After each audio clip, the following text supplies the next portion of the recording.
the writers who read this book ahead of publication.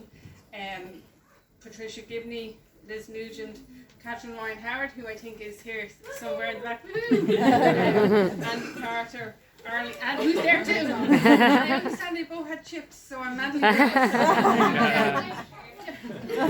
Arlene Hunt, Sinead Crowley, Cormac O'Keefe, and Karen Perry, and I admire all their writing. So for me, when people who you admire in the writing field read your book and have nice things to say, it's an affirmation of all those months of nerves thinking that maybe you're not writing such a great book, but they were so supportive and wonderful. I'm going to get this in early because sometimes I forget to thank my family, so it's always good to get that there. I want to thank Robert, my long-suffering husband. 27 years.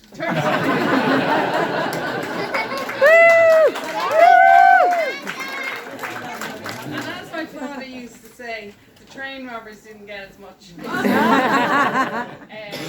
I'd also like to thank our children, Jennifer, who's doubled up as a photographer there, our daughter Lorraine, our son Graham, and our grandchildren Katrina, Carrick, and James. Woo! So just before I read a very short extract from the book, and it literally is just one page, so just in case people are falling down, we're sort of standing. When the idea for this book came to be, it sort of came to be even before I had started to write. But sometimes in life what happens is certain stories drag you in and they just don't leave you. And so, like a lot of other people, I remember the Louise Woodward trial back in 1997. There's probably people here who are far too young to remember it, but I was just so attached to that trial and following it day by day, and it kind of came a little bit after the O.J. Simpson trial, so criminal trials in the US were becoming dramas as such. But I remember studying Louise Woodward and being so unsure whether she was innocent or guilty, and crime writers love grey areas, as many that are here already know, this sort of thing of where is the truth. And I think when I set out to write this book, which as Colin says is like two stories intertwined, a 25-year-old unsolved murder and then a young nanny on trial for harming a child or an infant. When that started to come together and I went over to Boston to do my research, it was like the trial was only yesterday for me, and I learned so much. Even outside of the writing of the novel, I feel I grew as a person by being able to talk to people who were involved in that case at the time, people who were part of the court system in the States, police officers, and also people involved with the medical profession, and who were involved with the Innocent Project as well, who do a huge amount of work for people, which we'd all understand from watching Making a Murderer. So that was sort of like the main drive.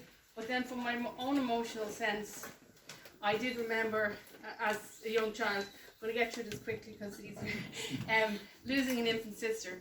And so I felt I was equipped, as much as anyone can be equipped, to look at the story from the point of view of both a parent, because I'd been a parent, and also someone who might have lost somebody close to them.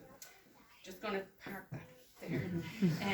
So The Hiding Game, it's not autobiographical, but I do hope that certain elements of human experience is explored, sometimes within loss, sometimes trauma, secrets and lies, and on other occasions injustice and murder.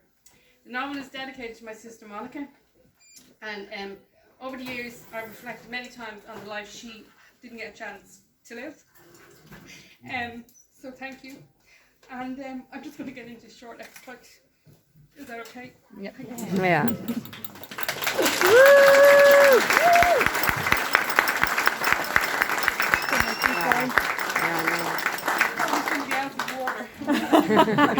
Drink the wine. Sure thing. Yes.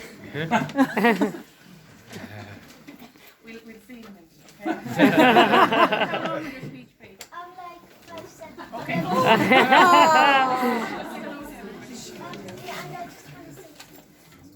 Okay, no, you're okay, say it. Superman. Okay, you can shout up there, you're grand.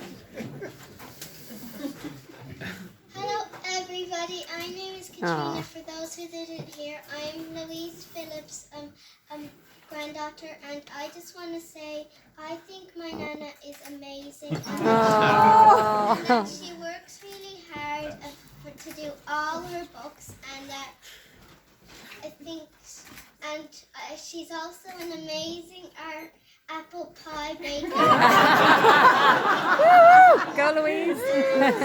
And when my mum is going to her appointments on every Tuesday, my Nana minds us, and I like playing games with her, and I love my Nana. And my Nana is amazing. Yay!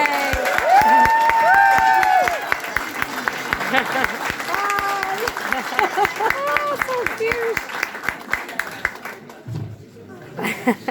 Future J.K. Rowling. Yeah. Our stories are already terrific. As his character, who is there somewhere, most of his stories have poo and farts and. So anyway, this extract is from the diary. The protagonist in the story is Heather Baxter, who is the lead defence attorney for Abby Jones, the young teenage girl on trial. But from the kind of 25-year-old mother, the diary of her mother Elizabeth, which she started to write before she was killed, sort of acts as a witness to give this woman a voice.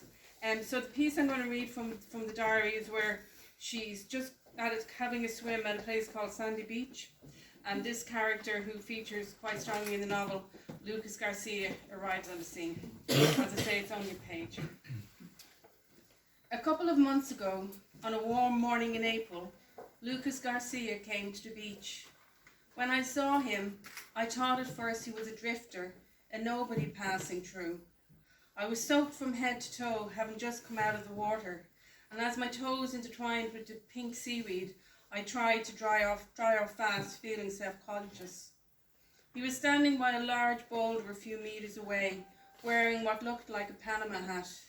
He swigged from a small bottle.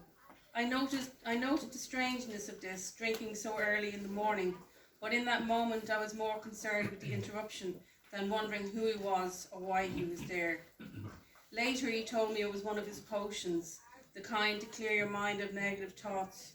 But what spiked my curiosity most was the way he looked at me. There was a familiarity about him and his piercing green eyes. It was as if they knew all the thoughts swirling around in my head. He didn't say anything for a very long time, and soon my instincts were tinged with something else. That something else scared me. It told me this man could be a mixture of temptation and danger. I became more conscious of my appearance, pulling the towel tightly around my body. My swimsuit, still wet, was stuck to me like a skin I needed to rid myself of. As I stood there, my feet sinking further into the sand, my awkwardness and fear fought one another. I thought I might topple over. He took another swig and raised his other hand in recognition, as if it was the most natural thing in the world. I won't harm you, he said, sensing my unease. I turned my head away, gazing downwards instead of at him. I don't know how long I stood like that, but when I finally looked up, he was gone. It was as if I had imagined him. I searched the beach, thinking I would find him, but he disappeared, although a part of me already knew he would be back. It was only a matter of time. Thank you.